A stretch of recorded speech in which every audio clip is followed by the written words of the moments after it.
Amigas y amigos, un enorme placer estar una vez más con todos ustedes. Como ven, ya el programa del día de hoy tiene un invitado, vía Zoom, por supuesto, que es lo que nos está permitiendo ahora. Por suerte, la tecnología nos permite tener este tipo de encuentros. ¿Y por qué lo hacemos ya de una? Le damos la bienvenida y el placer enorme de poder estar en comunicación con todos ustedes. Y porque los temas son así. Van a ver ustedes que a lo largo del programa vamos a tener un contacto tras otro, tratando de ofrecerles a ustedes la mayor información posible. Por estas horas, en este lunes en particular, han circulado distintas versiones oficiales incluso, respecto a lo que ha sido la postura del cuerpo científico, de la comunidad científica de nuestro país, las reuniones que se han mantenido a distinto nivel. Por eso es que estamos en contacto con el doctor Daniel Ayala, a quien le agradecemos muchísimo atendernos, Daniel, porque sabemos que están en agenda permanente vía Zoom, porque es así, las reuniones son permanentes y vía Zoom. Así que gracias, primero que nada, darte la bienvenida. Y bueno, la introducción que te surja en este momento a modo de reflexión respecto al momento que estamos viviendo como comunidad y cómo lo está viviendo la comunidad científica, los médicos también. Bueno, primero agradecerte, Alberto, el saludo a toda la teleaudiencia. Vos me preguntás qué imagen o cómo arrancar. Y bueno, mira, yo me ubico mirando el horizonte donde está la luz, donde está el sol, donde se me viene la luz, que es la vacunación. Pero a su vez empiezo a sentir mucho ruido y ya me están bombardeando por todos lados y tengo la angustia de no saber si llego a ese horizonte. Eso es lo que nos está pasando hoy. Tenemos un proceso de vacunación que realmente es muy importante.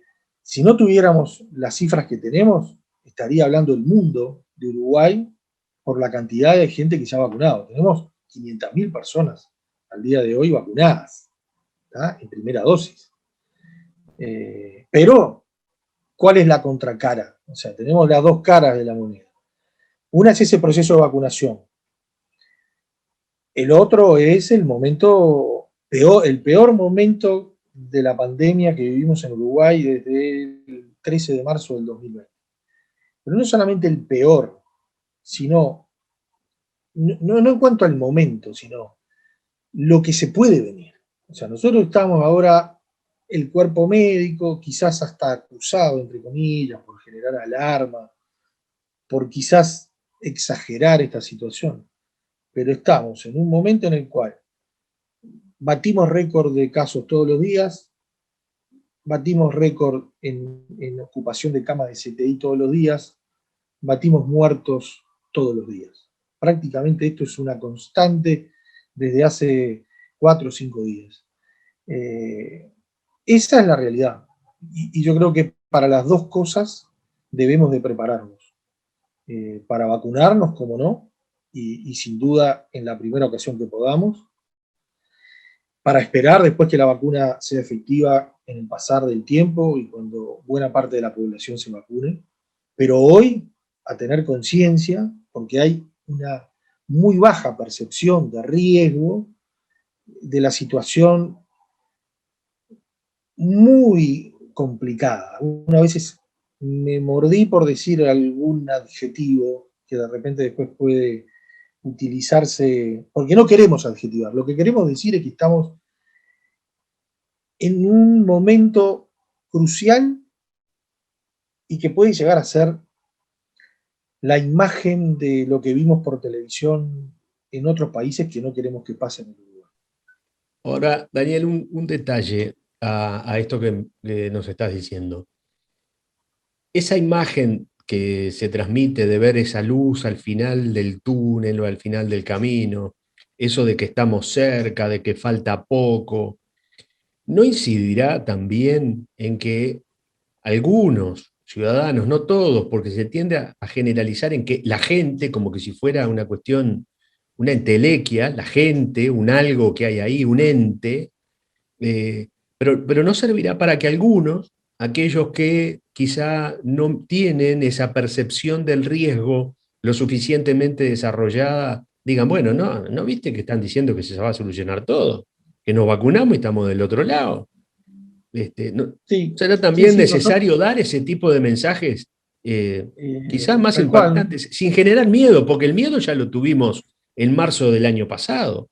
El miedo se Sí, generó el año pasado y no ahora, que estamos, como tú bien dices, en el peor momento de la pandemia si uno seguía estrictamente por los números. Y lamentablemente, cuando hablamos de números y hablamos de muertos, hablamos de seres humanos, conocidos o desconocidos. No sé qué opinás, qué reflexión te sí. merece por ese lado.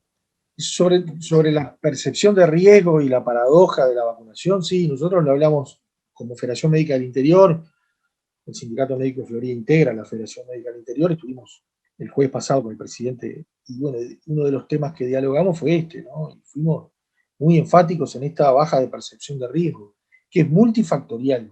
Yo creo que acá hay un hartazgo social, hay un hartazgo real que ha pasado en el mundo. La gente ya está podrida de esto, hablando mal y pronto.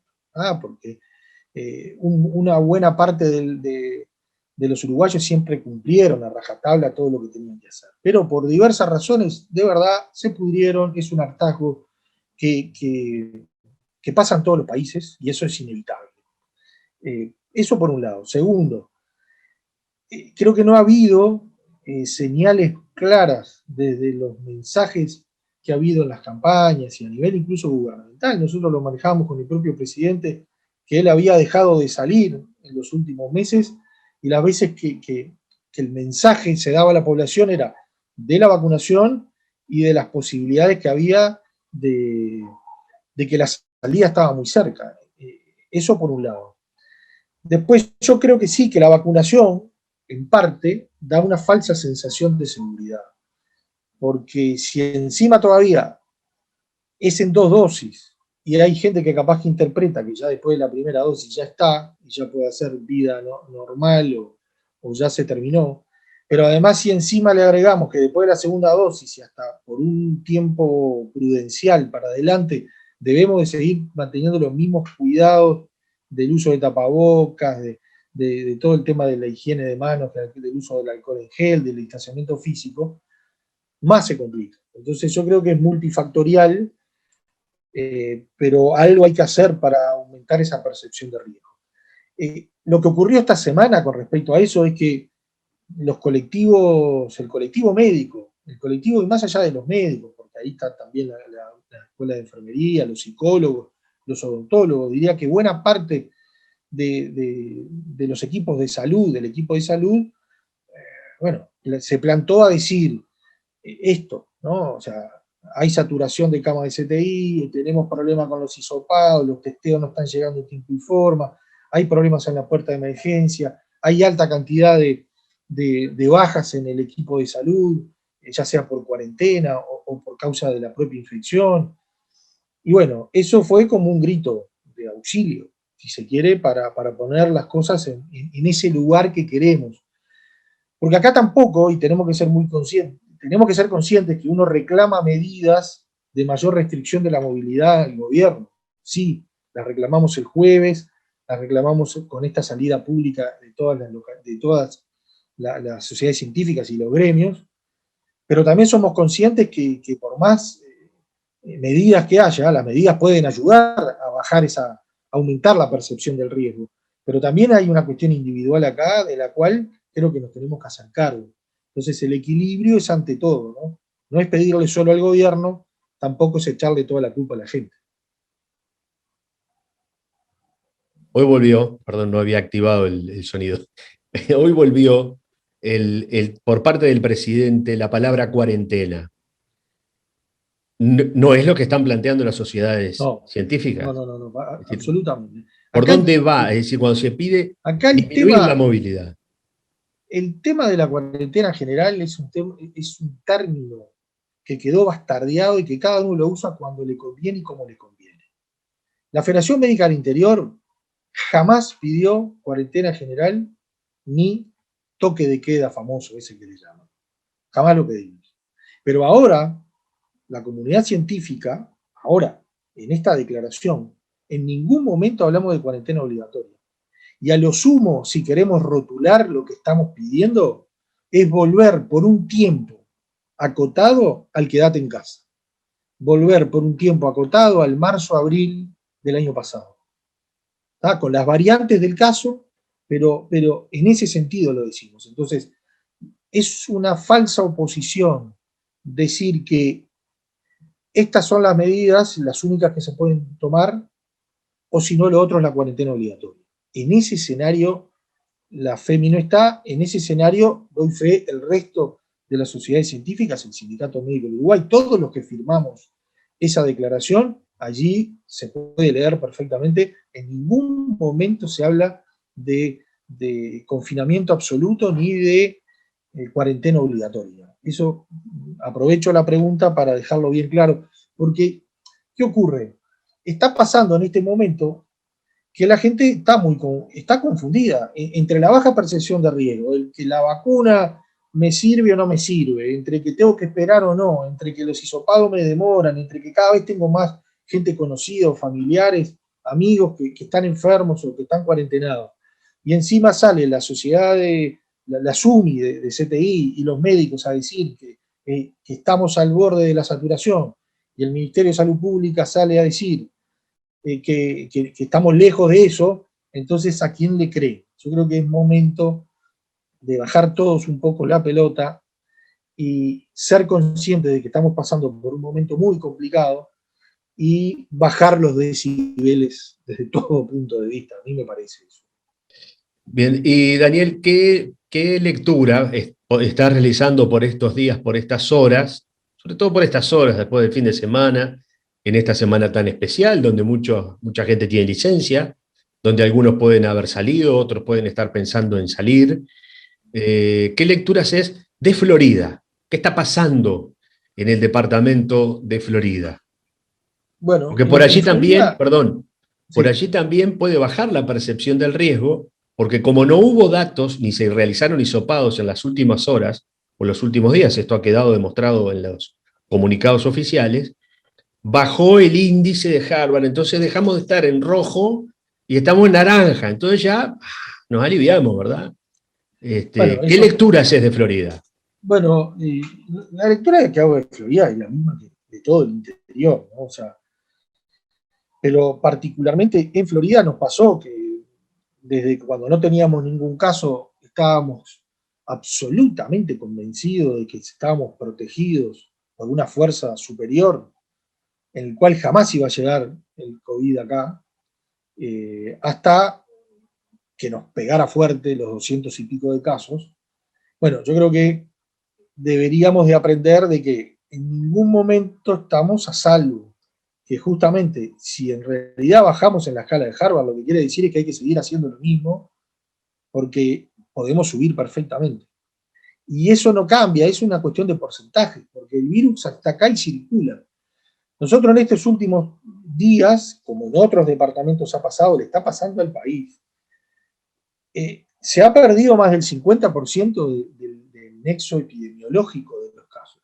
Entonces, no se está pudiendo hacer en algunos casos ese seguimiento que fue ejemplo Uruguay, ¿no? Uruguay cerró fronteras, empezó rápido, el famoso testeo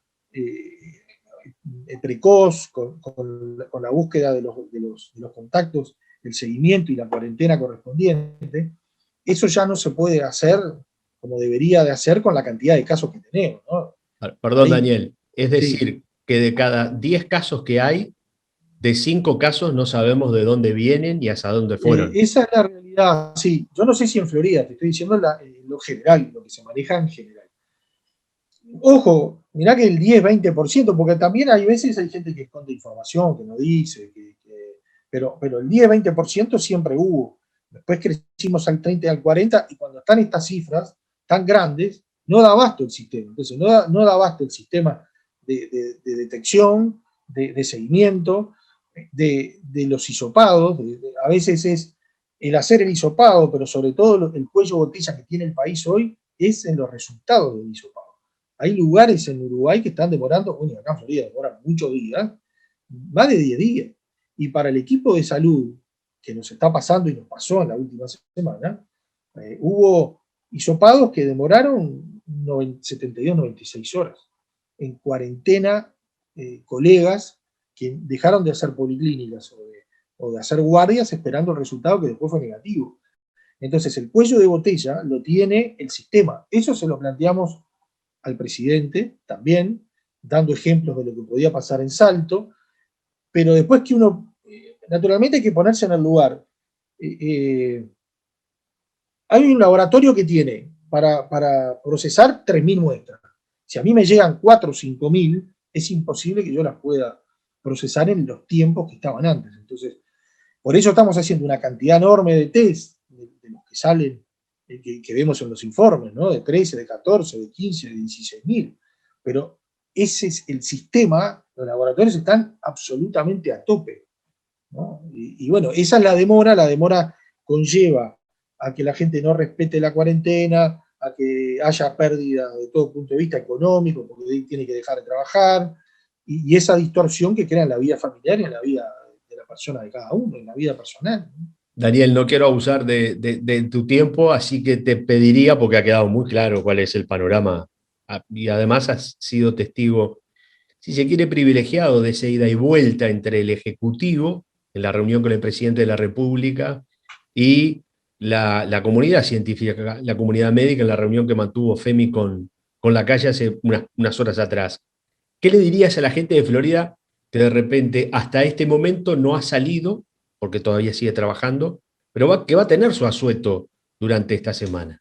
¿Cuál es tu mensaje como, bajo la responsabilidad que te cabe como profesional médico y haber estado y estar en contacto con la realidad a través de la gremial médica que te ha permitido o te permite este tipo de intercambio? Y en este momento, honestamente, es quédate en casa o quédate en tu burbuja en otro lugar, pero no es momento para disfrutar del ocio compartido, por lo menos en esta semana y en estos 10, 15 días que vienen. La verdad, honestamente, eso es lo único que puedo hacer. Y sí, que se vacunen, que se vacunen y que se vacunen, porque esa es la única salida a mediano o largo plazo. Y es eso, Alberto, hay que cuidarse y después saber, en definitiva, en esta semana que es tan particular, ese es el consejo. Y después lo otro, de verdad estamos en un momento complicado. Asumamos que eso nos está pasando. Y lo podemos asumir desde la empatía, desde la responsabilidad individual, cuidándose uno, cuidando a los demás. Es de verdad que es esto. Y si vienen medidas más fuertes que en algún momento, ojalá que no se tengan que tomar, pero que se pueden llegar a tomar, independientemente de eso, cuidémonos, hagamos lo que sabemos tenemos que hacer, pero que porque nos cansamos, porque nos saturamos, porque ya a esta altura nos tiene repodrido la pandemia y esto es así, hagamos un esfuerzo más, uno más, un poquito más. Daniel Ayala, doctor Daniel Ayala, muchas gracias por tu tiempo, gracias por estos minutos. Seguramente, estoy seguro que son de suma utilidad para quien nos está viendo y quien nos escucha. Nos estaremos reencontrando en cualquier momento. Hasta entonces. Cuando quieras, Alberto, y el saludo grande a toda Florida y a toda la vida.